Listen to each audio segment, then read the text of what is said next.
तो मूवी शुरू होती है और हमें एक साइंटिस्ट के साथ उसकी एक बेटी वे को दिखाया जाता है। दोनों के चेहरे पर एक अजीब सा निशान है जो कि उनकी खूबसूरती को कम किए जा रहा था। इस साइंटिस्ट ने अपने ही घर में एक लैब बना रखा था और काफी अरसे से वो किसी चीज पर एक्सपेरिमेंट किए जा रहा था। उसी टाइम वे पेपर पर एक फूल का पिक्चर ड्रॉ कर रही थी जिसे क्रॉप फ्लावर भी कहा जाता है। उसके डैड उसे इस फ्लावर के बारे में बताने लग जाते हैं कि इसकी हीलिंग पावर बहुत ही ज्यादा मात्रा में है और ये कई सालों के बाद जंगलों के बीचों बीच उगा हुआ पाया जाता है। साइंटिस्ट बताने लग जाता है कि उन्होंने कई बार उस फूल को अपने एक्सपेरिमेंट में इस्तेमाल किया हुआ था। खैर, काफी दिनों के बाद वो साइंटिस्ट ने एक ऐसा सीरम बना लेता है जिससे वो अपने मुंह के निशान को छुपा सकता था। दरअसल उसने एक ऐसा सीरम को तैयार कर चुका था कि दो चीजों के टिश्यूज को आपस में जोड़ सकता था। यही सब देखते हुए वो एक स्किन का टुकड़ा काटता है और उसमें अपने बनाए गए केमिकल को मिलाकर अपने फेस पर चिपका लेता है। चेहरे पर लगते ही स्किन का वो टुकड़ा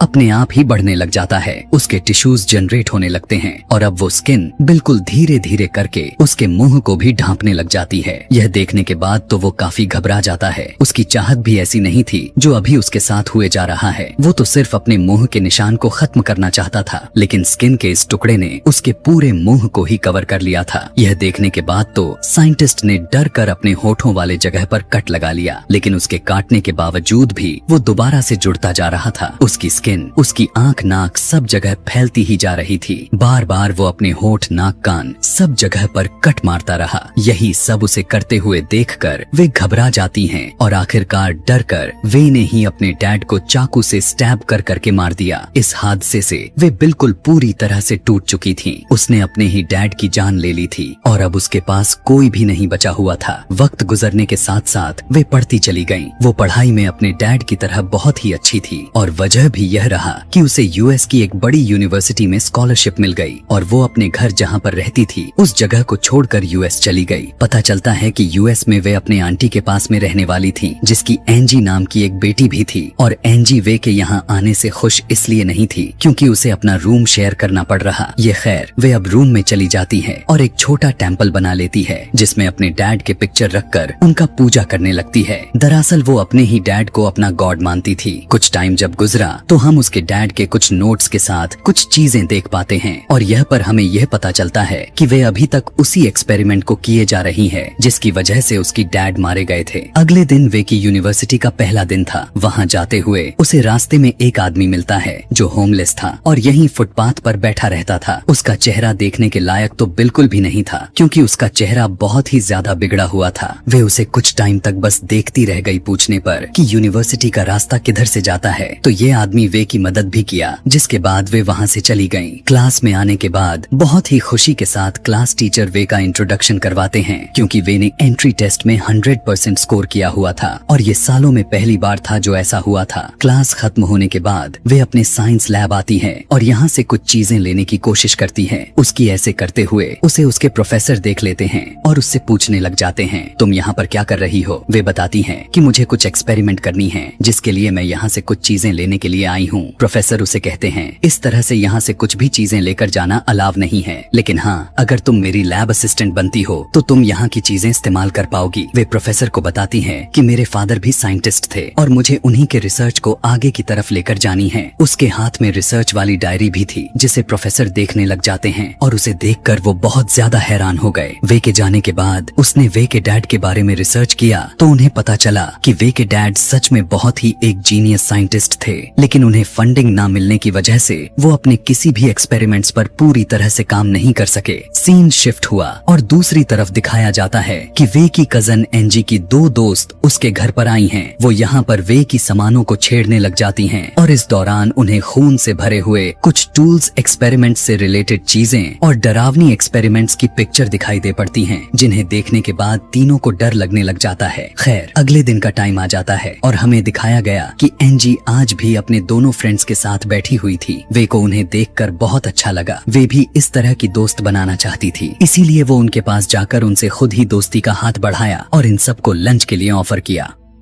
वे के चेहरे की निशान को देखते ही सभी वे से कतराने लग गए थे। वो तैयार तो नहीं हो रहे थे, लेकिन बहुत दूर तक सोचते हुए उन्होंने रेस्टोरेंट जाने के लिए हामी भर ली। लेकिन वहाँ जाकर उन्होंने जब वे को अजीब तरीके से खाता हुआ देखा तो सभी वे को रेस्टोरेंट में अकेला ही छोड़कर भाग गईं। वे ने उन सारे खाने को पैक करवाया और बाहर आकर उन खाने को उस होमलेस आदमी को दे दिया जिसका मुंह खराब था। यहाँ पर बैठकर उस होमलेस आदमी से बातें करने लग जाती है, क्योंकि आज वो बहुत ज्यादा उदास दिखाई दे रही थी। वो उस होमलेस आदमी से कहने लग जाती है, मेरे मुंह पर जो ये निशान है मुझे बहुत ही बदसूरत बना देता है। उसकी बात सुनकर होमलेस कहने लग जाता है कि ऐसा नहीं है, जैसी हो वैसे ही बहुत अच्छी दिखती हो। उसके साथ बातें करते टाइम वे को कुछ अच्छा महसूस हुआ था। यहाँ से घर जाने के लिए जब वो आगे बढ़ ही रही थी कि रास्ते में उसे उसके प्रोफेसर मिल गए, जिन्होंने उसे लिफ्ट भी दी थी। दरअसल वो उसके लिए एक प्रपोजल लेकर आए थे। वो उससे कहते हैं कि मैं तुम्हारी इस रिसर्च को कंप्लीट करने में मदद करूंगा, जिसके लिए प्रोफेसर को वे की परमिशन चाहिए थी, क्योंकि ये वे के डैड की रिसर्च थी। यह सुनने के बाद तो वे खुश हो गईं और उसकी बात मानकर हाँ कर दी, क्योंकि प्रोफेसर पहले इंसान थे जो उसकी मदद कर रहे थे। अगले ही दिन से वो लोग उस एक्सपेरिमेंट पर काम भी करना शुरू कर देते हैं। काफी दिन तक इनका एक्सपेरिमेंट्स चलता रहा, लेकिन आज भी कुछ हाथ नहीं लगा, यानी इनका एक्सपेरिमेंट्स काम नहीं कर रहा था। उनकी सारी मेहनत बेकार जाती हुई दिखाई दे रही थी। इन्हें इनकी मर्जी के रिजल्ट्स नहीं मिल पा रहे थे और इस चीज से प्रोफेसर फ्रस्ट्रेट होकर इस एक्सपेरिमेंट को बंद करने का फैसला किया।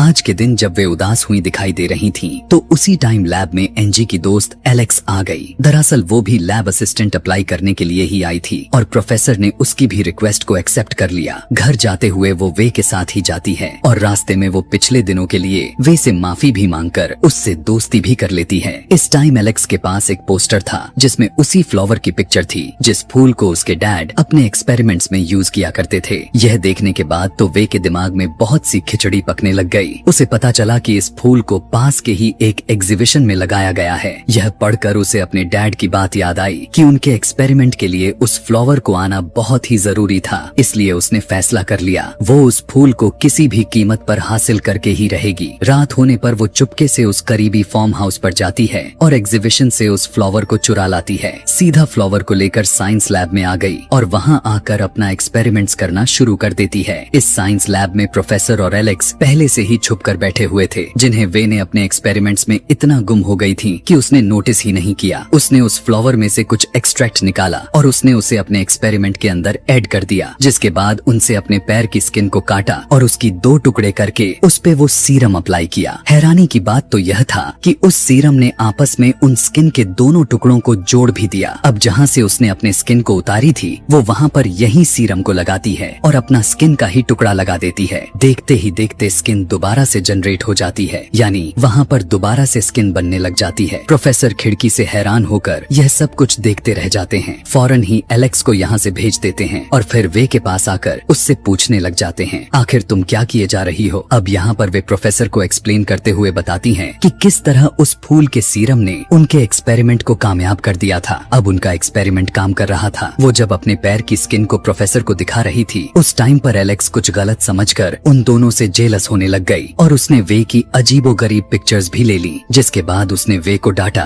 और वे यहाँ से चली गईं। वे एलेक्स की यहाँ पर इस तरह से आने पर घबरा सा गईं। घबराहट में वो अपनी नोटबुक भी यहीं लैब में छोड़ गई थी, जिसे देखकर प्रोफेसर बहुत ज्यादा खुश हो गए। एलेक्स ने अब तक वे की फोटो वे की कजन एंजी को भी सेंड कर दी थी, जबकि यहाँ पर प्रोफेसर वे के डैड की डायरी को इंग्लिश में ट्रांसलेट करने की कोशिश में लग गए थे। एंजी इन तस्वीरों को देखकर बहुत ही ज्यादा गुस्से में आ गई थी और गुस्से में उसने वे के कमरे से उसकी बहुत सी चीजों को तोड़ फोड़ दिया। जब वे अपने कमरे में आई तो अपने कमरे की हालत को देखा तो उसे बहुत दुख हुआ और तभी अचानक पीछे से एंजी ने आकर वे के ऊपर हमला भी कर दिया। वे अपने आप को बचाने की कोशिश कर रही थी, लेकिन एंजी ने पूरा जोर वे को मारने पर लगाया हुआ था। ऐसे में वे अपने पास पड़ा हुआ पेन को उठाकर एंजी को मारकर उसे दूर करने की कोशिश करती है तो वो पेन एंजी की गले में स्टैब हो जाती है, उसके गले में आर पार हो जाता है और वहीं पर एंजी की मौत हो जाती है। हालांकि वे का उसे मारने का कोई इरादा नहीं बन रहा था, लेकिन फिर भी एंजी मर गई।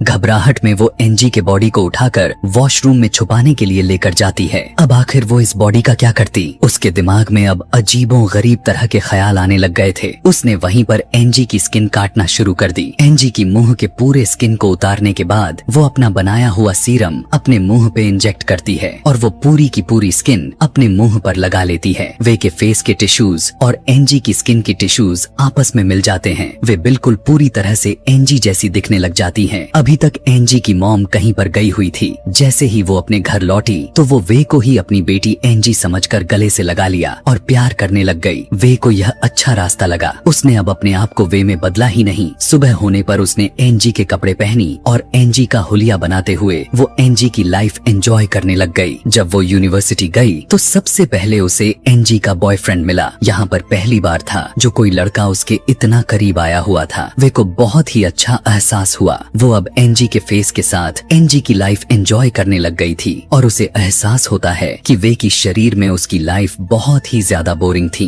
एनजी के अच्छे दोस्त भी थे, उसका बॉयफ्रेंड था, उसकी प्यार करने वाली मॉम थी। यहाँ तक कि एनजी के बॉयफ्रेंड के साथ डेट पर भी चली जाती है। जहाँ पर जब ये दोनों एक दूसरे के करीब आ रहे थे तो तभी अचानक से वे के फेस से एनजी की स्किन उतरने लग गई। यह देखकर उस लड़के की तो होश ही गायब हो गए। घबरा गया क्योंकि बहुत ही ज्यादा क्रिपी दिख रहा था। इसीलिए लड़का उससे डरकर पीछे भागने लग गया। पीछे होते हुए उसने एहसास ही नहीं किया कि पीछे स्लोप थी जिससे वो नीचे गिरकर खुद ही मर गया। यह सब देखकर डरते हुए वे घर आ जाती हैं और अपने डैड की नोटबुक ढूंढने लग जाती है क्योंकि उन नोटबुक में इस स्किन को हमेशा के लिए परमानेंट लगाने का राज हो सकता था। लेकिन उसे अपने डैड के नोटबुक नहीं मिलते क्योंकि वो तो प्रोफेसर के पास थी। लेकिन इस टाइम थोड़ा सा सीरम था जिसे वो निकाल कर दोबारा से अपने स्किन में इंजेक्ट करके एनजी का फेस दोबारा से हासिल कर लेती है। दूसरी तरफ प्रोफेसर को दिखाया जाता है जो अब उस फ्लावर की तलाश में निकले हुए हैं जो फ्लावर उस एक्सपेरिमेंट को कामयाब बना सकता था। फूल को ढूंढते हुए इस टाइम प्रोफेसर को उनके ट्रांसलेटर की कॉल आती है जो असल में उस नोटबुक को ट्रांसलेट कर रहा था। वो बताने लग जाता है कि यह एक्सपेरिमेंट्स बहुत ही ज्यादा मात्रा में खतरनाक साबित हो सकता है। इस एक्सपेरिमेंट को करना रिस्क में लेकर भी आ सकता है। दरअसल वो अपने साफ साफ लफ्जों में प्रोफेसर को यह एक्सपेरिमेंट्स को फौरन से बंद करने को कह रहा है। लेकिन प्रोफेसर उसकी एक तक नहीं सुन रहे थे। अब वे लैब में आकर अपने डैड की बुक को ढूंढने लग गई। लेकिन कहीं पर भी उसे अपने डैड की बुक नहीं दिखाई दी क्योंकि वो तो प्रोफेसर ने अपने ट्रांसलेट को दे दी थी। इसीलिए वो फौरन से प्रोफेसर को कॉल लगाती है तो प्रोफेसर उसे बताते हैं, हाँ वो बुक तो मेरे पास है लेकिन अब वो तुम्हें नहीं मिलेगी क्योंकि वो एक्सपेरिमेंट्स अब मैं अपने नाम से मशहूर करने वाला हूँ। यह सुनने के बाद तो वे को बहुत ज्यादा गुस्सा आ गया लेकिन वो तो कुछ कर नहीं सकती थी, इसीलिए चुपचाप वहाँ से चली गई। यूनिवर्सिटी से बाहर निकलते ही उसे ईव नाम की लड़की नजर आ जाती है। उसे पता चलता है कि ईव का भी प्रोफेसर के साथ अफेयर चल रहा था। अब प्रोफेसर का गुस्सा लेने के लिए उसने एनजी बनकर उनसे ईव को घर पर इनवाइट किया और ईव आ भी गई। उसने आते ही गुस्से में वे ने उस पर हमला कर डाला। ईव भी परेशान हो गई और अपने आप को बचाने के लिए छुपते हुए गार्डन में पहुंच गई। लेकिन वे ने उसे यहाँ पर भी पकड़ लिया और एक ड्रिल मशीन से उसे इसके ऊपर हमला करते हुए उसे मार डाला। ईव के मार लेने के बाद वो ईव के भी स्किन को उतार लेती है और उसे अपने मुंह पर लगा लेती है। अब एनजी से बदलकर बिल्कुल ईव की तरह दिखने लग गई थी। उसने अपने बालों को भी ईव जैसा कर लिया और कपड़े भी ईव की तरह पहनकर बिल्कुल ईव जैसी बनने लगी। उसकी फोन को देखते हुए उसने ईव का स्टाइल भी कॉपी कर ली ताकि कोई भी उसे पहचान ना पाए। इन्हीं सब के दौरान हम देख पाते हैं कि उसके नेबर का डॉग यह सब देखकर बहुत ज्यादा भौंके जा रहा था। इसीलिए नेबर ने पुलिस को कॉल कर दी। लेकिन पुलिस वाले जब घर आए तो उन्होंने ईव को टॉवल में देखा और उसे कुछ भी कहे बगैर चले गए। अगली सुबह जब वो ईव के फेस के साथ जब यूनिवर्सिटी में जाती है उसे यहाँ पर बहुत अच्छा लगने लग जाता है क्योंकि ईव यहाँ की एक बहुत ही पॉपुलर स्टूडेंट थी। उसे देखकर सब खुश हो जाते हैं। अब ईव की ही शकल में वो प्रोफेसर के घर जाती है। वो जानती थी कि यहाँ से उसे अपने डैड की नोटबुक मिल जाएगी। प्रोफेसर ने भी यह नहीं जानते थे कि वो ईव के शकल में वे ही हैं। उसे अपने घर में जाने के लिए एंट्री दे देते हैं। वे पूरे घर में अपने डैड की नोटबुक को ढूंढने लग जाती हैं, लेकिन कहीं भी बुक उसे नहीं मिल रही थी। गुस्से में वो वापस आ गई। रात होने पर उसने जो दोनों मर्डर कर रखे थे सबसे पहले उनकी लाशों को ठिकाने लगाती है। एनजी और ईव की बॉडी को उसने पुल में डाल दिया और फिर एनजी और ईव की मोबाइल को चेक करने लग गई थी, जहाँ पर उसे अपने और प्रोफेसर की वो पिक्चर मिल गई जिसके जरिए एलेक्स उसे बदनाम करना चाहती थी।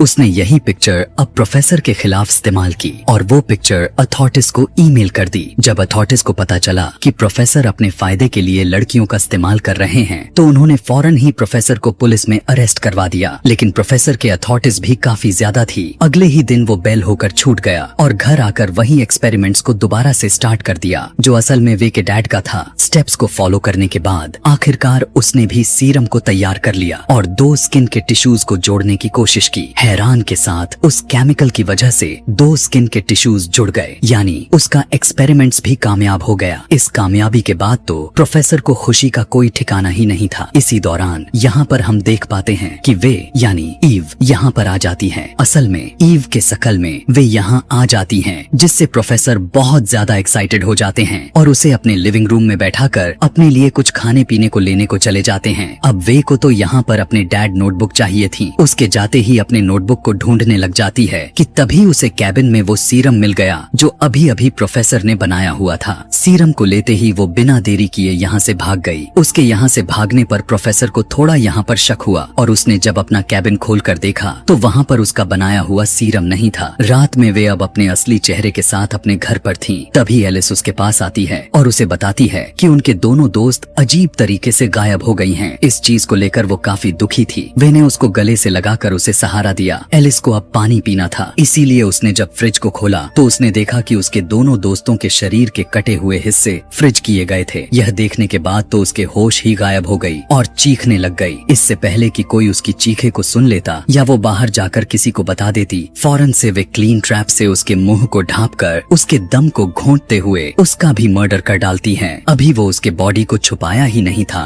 कि तभी उसके घर के डोर बेल बज जाती है। बाहर प्रोफेसर आए हुए थे जो लॉक को खुला हुआ देखकर फिर घर के अंदर आ गए। घर के अंदर वे बहुत ही अजीब अंदाज के साथ बैठी हुई थी। प्रोफेसर को देखते ही अजीब तरह से हंसने लग गई। यह देखकर प्रोफेसर को भी बहुत अजीब लग रहा था। लेकिन यहाँ पर वो जब प्रोफेसर को उनके एक्सपेरिमेंट पर कामयाब होने पर बधाई देती है तो प्रोफेसर भी खुश हो जाते हैं। लेकिन फिर वे गुस्से में कहती हैं, यह तुम्हारा नहीं मेरे डैड का एक्सपेरिमेंट्स था। प्रोफेसर अब वे की बातों को इग्नोर करते हुए फ्रिज की तरफ बढ़ते हैं अपने सीरम को लेने के लिए। जैसे ही फ्रिज को खोलते हैं तो वहाँ पर मरी हुई लाशें को देखकर उनका भी दम निकल जाता है। अब उस आदमी को कंट्रोल कर पाना काफी मुश्किल सा हो गया था। लेकिन वे ने यहाँ पर भी चालाकी दिखाई और वो एक बेहोश करने वाला इंजेक्शन प्रोफेसर के गले में स्टैब करते हुए उसे बेहोश कर दिया। कुछ देर के बाद जब प्रोफेसर को होश आया तो उन्होंने देखा कि वे ने उसकी पूरी बॉडी की स्किन को उतार दी थी। यह देखकर वो जोर जोर से चिल्लाने लग गए। अब वे उस सीरम को भरकर प्रोफेसर को लगा रही थी और इसके बाद एक स्किन का टुकड़ा प्रोफेसर के शरीर में लगा देती है। यह स्किन खुद अपने आप बढ़ने लग जाती है, जैसे वो मूवी के स्टार्टिंग सीन में वे के डैड साइंटिस्ट के मुंह पर बढ़ने लग गई थी। वे इस टाइम प्रोफेसर के मुंह में एक स्ट्रो रख दिया था। स्ट्रो के अलावा वो स्किन उसके बॉडी के हर जगह पर फैलने लग गई थी। स्किन की वजह से प्रोफेसर का दम घुटने लग गया और कुछ ही देर में वो मारे गए। मरने से पहले उसने जो चीखें मारी थी उस आवाज को उसके नेबर ने सुन ली थी। इसीलिए नेबर ने दोबारा से पुलिस को इन्फॉर्म कर दिया। पुलिस को आते हुए देखते ही वे घबरा गईं और घर से निकलकर भाग गईं, क्योंकि वो जानती थी कि अब वो पकड़ी जाएगी। पुलिस भी उस भागते हुए देख लिया था और उसे पकड़ने के लिए उसके पीछे भागते हुए वो होमलेस आदमी के पास पहुंच जाती है और उससे मदद मांगती है। वो होमलेस पहले से ही वे को अच्छा समझता था, क्योंकि वे ने हमेशा से उसके साथ अच्छा रवैया रखा हुआ था। वो होमलेस वे के कहने पर उसे अपनी चादर में छुपा लेता है और पुलिस उस ढूंढ नहीं पाती। वे को यहाँ पर एकदम से बैठने पर उसके पास जो सीरम था वो अचानक से टूट गया था। उस सीरम के टूटने की वजह से उस होमलेस आदमी और वे की टिश्यूज एक साथ मर्ज होने लग जाते हैं। उनकी बॉडी भी एक दूसरे के साथ फ्यूज होने लग जाती हैं और वो दोनों मिलकर एक अजीब से मॉन्स्टर में बदल जाते हैं। वे अब कुछ भी नहीं कर सकती थी। वो मॉन्स्टर बनी वहीं पर बैठी हुई थी। तभी उसे अपनी आंटी दिख गई जो अपने बेटी एंजी को ढूंढते हुए वहाँ तक आई थी। वो अपने आंटी को एंजी के बारे में नहीं बता पाई। मतलब यहाँ पर यह कंफर्म हो गया था कि ये सीरम नाम का जो भी दवाई बनाई गई थी वो कितना श्रापित बन चुका था कि जो भी इसके पल्ले पड़ता जा रहा था उसका विनाश होता गया। और इसी के साथ ये कहानी यहीं पर खत्म हो जाती है। ऐसे ही और भी मूवी एक्सप्लेनेशन वीडियोस देखने और समझने के लिए नीचे कमेंट में नेक्स्ट लिखना ना भूलें। Thanks for watching.